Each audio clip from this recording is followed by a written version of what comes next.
Halo chess lovers, di video kali ini kita akan bahas cara berjalan pion.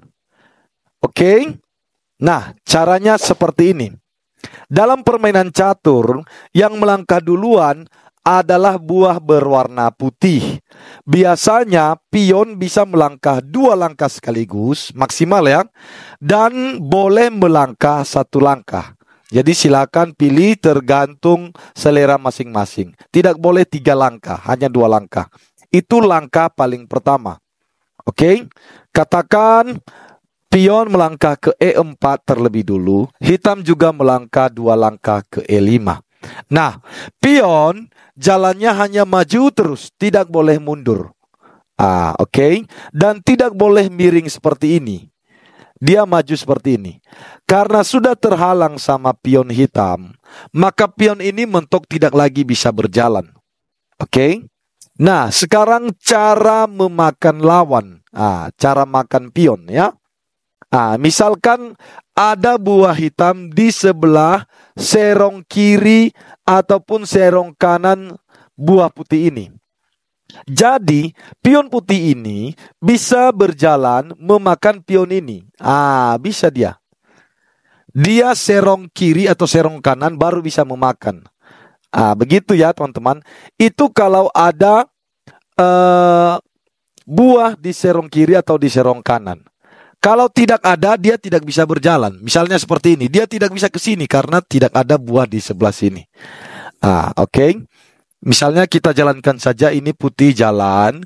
Kemudian misalkan ya, ada lagi buah di depannya, dia tidak bisa berjalan. Kecuali katakanlah masuk di sini gajah lagi. Nah, dia bisa jalan di sini. Dia nabrak dan ini buah mati ya, mati. Kemudian perjalanan pion berikutnya, katakanlah ini karena kosong dia bisa maju. Oke.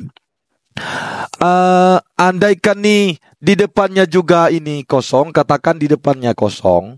Lalu pion putih ini berhasil sampai di garis finish akhir, maka pion ini berubah, teman-teman.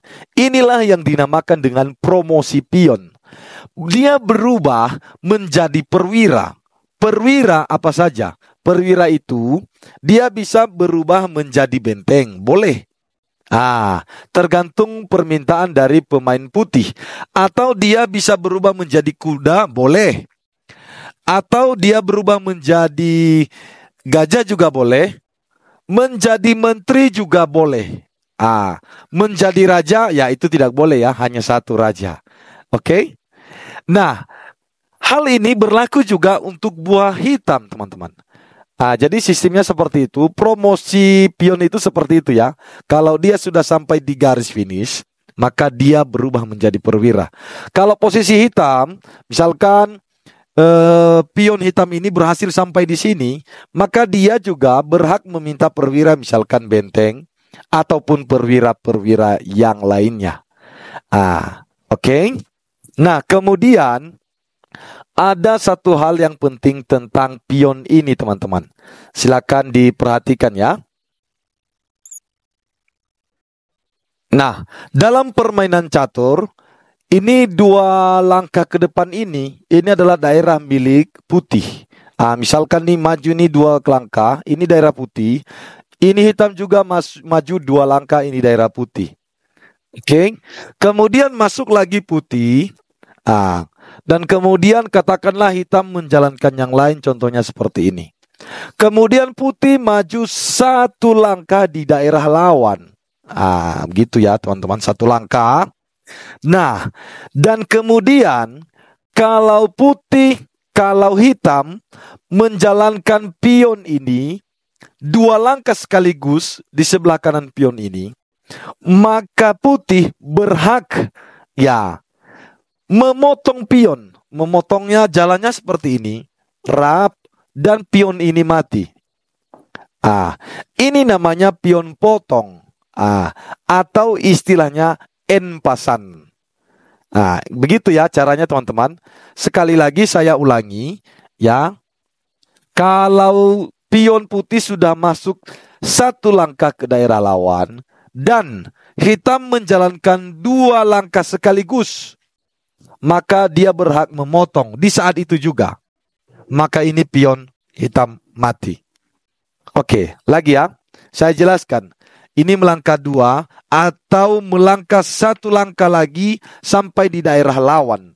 Jika hitam melangkah 2 langkah sekaligus di sini, maka putih berhak memotong. Bisa juga tidak, tergantung selera dari pemain putih. Dan ini mati. Gitu ya teman-teman. Atau jika misalnya melangkah, ini kan udah melangkah 1 langkah di daerah lawan, melangkah 1 langkah, ya ini normal ya. Ini mau memakan atau tidak itu normal. Itu normal. Begitu ya teman-teman. Tapi kalau dia sudah melangkah, katakanlah sudah 2 langkah nih di daerah lawan, kemudian lawannya ini maju 2 langkah, itu tidak lagi berlaku. Ini tidak bisa ke sini, tidak dapat ya. Jadi ketentuannya hanya 1 langkah aja berada di daerah lawan. Kalau sudah 2 langkah tidak lagi berlaku. Oke. Dan kemudian ketentuan berikutnya teman-teman. Katakanlah putih ini sudah sampai 1 langkah di daerah lawan, kemudian langsung hitam melangkah 2 langkah. Nah, ini hanya berupa opsional ya teman-teman, bukan sebuah keharusan. Putih bisa memotong, boleh. Boleh juga tidak. Contoh, begitu hitam maju, putih tidak memotong secara langsung. Katakanlah putih menjawab langkah yang lain, misalnya menteri ke E3. Lalu di langkah berikutnya nanti, dia tidak dapat lagi memotong pion ini. Karena sudah melangkah menteri ini atau melangkahkan yang lain. Jadi, apa kesimpulannya? Pemotongan dilakukan hanya seketika setelah pion hitam maju 2 kali. Jadi langkah berikutnya wajib ini. Kalau sudah melangkahkan yang lain, maka pion potong tidak lagi berlaku. Oke? Jadi teman-teman, seperti itu langkah pion. Semoga dapat membantu teman-teman semuanya. Selamat belajar. Salam gens una sumus.